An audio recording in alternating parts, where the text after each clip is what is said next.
बिस्मिल्लाहिर्रहमानिर्रहीम। अस्सलाम वालेकुम। मैं हूँ सीमा राशिद। एक दफ़ा फिर हम ऑनलाइन लेक्चर के साथ आपकी खिदमत में हाजिर हैं। तो हम अपने सबक का आगाज़ करते हैं। जो आज मैं आपको सबक पढ़ाऊँगी उसका उन्वान है हवा चली, और उसकी शायर का नाम इस्माइल मेरेठी है। इसके साथ मैं उर्दू बी के साथ के लहाके भी आपको समझाऊँगी। मैं इसके मुश्किल सवालात भी आपको समझाऊँगी। पहले हम इसकी रीडिंग करेंगे, उसके बाद फिर आपको मैं डिटेल से इसकी सब समझाऊँगी। मैं सबक का उन्वान है हवा चली। पहले हम इसके तलफ़ुज़ सीखेंगे। पहला लफ्ज़ है खुशअदा, फुलवारी, शगुफ़े, चौपाया, बंदगी। होने को आई सुबह तो ठंडी हवा चली, क्या धीमी धीमी चाल से ये खुश अदा चली। लहरा दिया है खेत को हलती है बालियाँ, पौधे भी झूमते हैं लचकती हैं डालियाँ। अच्छा, इस वाले शेर में जो है धीमी धीमी का मतलब है आहिस्ता आहिस्ता। इस शेर में हवा की ख़ास खुसूसियत बयान की गई कि जिस जगह हवा चलती है उस जगह की कैफियत अलग होती है। मसलन अगर सुबह को हवा चलती है तो उसकी खासियत ठंडक होती है और इस हवा में लुत्फ़ की कैफियत होती है। और यही हवा अगर खेतों में चले तो फसलों के लहराने से पता चलता है कि हवा चल रही है। हवा के चलने से पत्ते लहराते हैं और टहनियाँ डालियाँ भी हिलती हैं और खुशी से झूमती हैं। फुलवारियों में ताज़ा शगुफ़े खिला चली, सोया हुआ था सब्ज़ा उसे तू जगा चली। फुलवारियाँ यानी फूलों की क्यारियाँ। जब हवा चलती है तो पौधे खिल उठते हैं और नए फूल खिलते हैं, क्योंकि पौधों की नशोनमा के लिए हवा बहुत ज़रूरी है। सब्ज़ी के बारे में बताया जा रहा है कि सब्ज़ी को अपनी अहमियत का अंदाज़ा तब होता है जब हवा चलती है, उससे अपने ज़िंदा होने का एहसास होता है, क्योंकि दरख्त और पौधे हवा को तरोताज़ा रखते हैं। सरसब्ज़ दरख्त न बागों में तुझ बग़ैर, तेरी ही दम कदम से भाती है चमन की सैर। इस शेर में बाग का जिक्र है कि बाग की सैर का मज़ा तो हवा से ही है, और हवा के चलने के एहसास से ही बाग की सैर का मज़ा आ जाता है। पड़ जाए उस जहाँ में हवा की अगर कमी, चौपाया कोई ज़िंदा बचे और ना आदमी। चौपाया कहते हैं जानवर को, चार पाँव वाले जानवर को। इसमें इस शेर में हवा की अहमियत बयान की गई कि हमें ज़िंदा रहने के लिए हवा में मौजूद ऑक्सीजन की ज़रूरत होती है। अगर हवा में मौजूद ऑक्सीजन ना हो तो कोई जानवर, चरिंद परिंद, इंसान ज़िंदा नहीं रह सकता। चिड़ियों को ये उड़ान की ताकत कहाँ रहे, फिर काएँ काएँ हो ना गटर वो ना चहचहे। अच्छा, इस शेर में मुख्तलिफ़ परिंदों की कैफियत बयान की गई है, जिसमें चिड़िया, कौवे, कबूतर हैं। इनकी आवाज़ें बताई गई हैं कि हवा की बदौलत वो उड़ते हैं, और जब वो उड़ते हैं तो खुश होते हैं और अपनी आवाज़ों के ज़रिए अपनी खुशी का इज़हार करते हैं। जैसे कबूतर जो है गडगूं की आवाज़ निकालता है। बंदों को चाहिए कि करे बंदगी अदा, इसकी के जिससे के हुक्म से चलती है ये सदा। आखिर शेर में शायर ने कहा है कि अल्लाह ताला ने बहुत सी नेमतों से हमें नवाजा है, जिसमें हवा भी एक नेमत है। इसके बगैर कोई जानदार ज़िंदा नहीं रह सकता। इसलिए इंसानों को चाहिए कि अल्लाह की इबादत करें जिसने हमें मुख्तलिफ़ नेमतों से नवाजा है। अब इसके हम हवा चली के MCQs करते हैं। इसके MCQs हैं, परिंदे उड़ान डैश की मदद से भरते हैं। परिंदे उड़ान हवा की मदद से भरते हैं। हवा किसके हुक्म से चलती है? हवा अल्लाह के हुक्म से चलती है। हमें किसकी बंदगी करनी चाहिए? हमें अल्लाह की बंदगी करनी चाहिए। चौपाया जानवर है चार पाँव वाला। होने को आई सुबह तो ठंडी हवा चली। हवा चली के शायर हैं इस्माइल मेरेठी। शगुफ़े का मतलब है कलियाँ। दरख्त सरसब्ज़ होते हैं हवा की वजह से। सब्ज़ी का मतलब है हरियाली।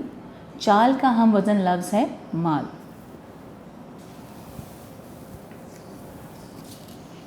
अब हम इसके अल्फाज मायने करते हैं। पहला लफ्ज़ है धीमी धीमी, जिसका मतलब है आहिस्ता आहिस्ता। चौपाया चार पाँव वाला जानवर। खुशअदा अच्छाइयों वाला, खूबियों वाला। चहचहे परिंदों के बोलने की आवाज़ें। लचकना बल खाना, मुड़ना। डालियाँ टहनियाँ। बंदगी इबादत। शगुफ़े कलियाँ। फुलवारियाँ फूलों की क्यारियाँ। सब्ज़ा हरियाली। अब हम इसके सवालात के जवाबात करते हैं। पहला सवाल है जी, परिंदे अपनी उड़ान कैसे भरते हैं? परिंदे अपनी उड़ान हवा की मदद से भरते हैं। इस नज़्म का मरकज़ी ख़्याल तहरीर करें। इस नज़्म का मरकज़ी ख़्याल ये है कि तमाम नेमतें अल्लाह ताला ने बनाई हैं और हमें हर हाल में अल्लाह की नेमतों का शुक्र अदा करना चाहिए। नज़्म के चौथे शेर को कॉपी पे खुशख़त लिखकर इसकी नज़र बताएं। इस शेर में हवा की खासियत बताई गई है कि हवा के बगैर कोई चरन परिंद ज़िंदा नहीं रह सकता, और ना ही दरख्त सरसब्ज़ व शादाब रहेंगे, और बागों में सैर का मज़ा तो हवा ही से है। हवा के बगैर ज़िंदगी का तसव्वुर नहीं। हमें किसकी बंदगी करनी चाहिए और क्यों? हमें अल्लाह ताला की बंदगी करनी चाहिए, क्योंकि हर चीज़ का खालिक व मालिक अल्लाह ताला है। सवाल नंबर 5 है, अपने इर्द गिर्द का जायज़ा लें और ऐसे 4 नेमतों के बारे में लिखें जिनके बगैर ज़िंदा रहना नामुमकिन है। اس میں ہے جی پہلا ہوا، پانی، خوراک، روشنی۔ اب ہم اس کے مشقی سوالات کرتے ہیں۔ اب کالم الف کو کالم بے سے ملانا ہے۔ اس کے شعر ہے لہرا دیا ہے کھیت کو، کائے ہلتی ہیں بالیاں، سرسبز ہوں درخت نہ باغوں میں تجھ بغیر، بندوں کو چاہیے کہ کرے بندگی ادا، چڑیوں کو یہ اڑان کی طاقت کہاں رہے، تیرے ہی دم قدم سے ہے بھاتی چمن کی سیر۔ اب دیے ہوئے حروف کو جوڑ کر الفاظ بنائیں اور ان الفاظ سے متعلقہ مصرعے لکھیں۔ جو پہلا لفظ ہے وہ لچکتی، شگوفے، سبزہ، چوپایا اور دھیمی، یہ آپ کی نظم میں ہیں جملے، اور مصرعے یا آپ نے مصرعے یہاں پر لکھنے ہیں۔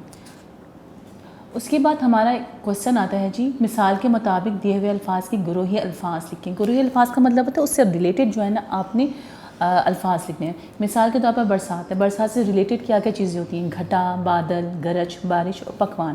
اسی طرح دوسرا لفظ ہے چمن، چمن سے ہمارے ذہن میں کیا آتا ہے، ہوا، سبزہ، ہریالی، پھول۔ دوسرا ہے ہمارا تہوار، تہوار سے کیا آتا ہے، عید، عیدی، خوشیاں، پکوان۔ اور دوسرا لفظ ہے کھیل، کھیل سے ہمارے ذہن میں جی آئے گا میدان، جوش، کھلاڑی، عوام۔ پھر لفظ ہے بازار، بازار میں کیا ہوتا ہے، رش، دکاندار، خریدار، دکان۔ پھر ہے فلک، فلک پہ ہم کیا کیا ہمیں چیزیں محسوس ہوتی ہیں، اس سے کیا کیا ریلیٹ چیزیں ہوتی ہیں، وہ ہے گرج، بارش، گھٹا، پرندے۔ اب اس کے الفاظ جملے ہیں، الفاظ تخلیقی ہوتے ہیں اور آپ نے کوشش کریں کہ خود سے بھی بنائیں۔ پہلا لفظ ہے جی خوش ادا، اس میں ہم جملہ بنا سکتے ہیں کہ پھولوں کی خوش ادائی ہر ایک کو بھلی لگتی ہے۔ دوسرا ہے سبزہ، باغوں میں سبزہ بہت خوبصورت لگتا ہے، یہ آنکھوں کو بہت بھلا لگتا ہے۔ شگوفے، نئے شگوفے بہار کو خوش آمدید کہتے ہیں۔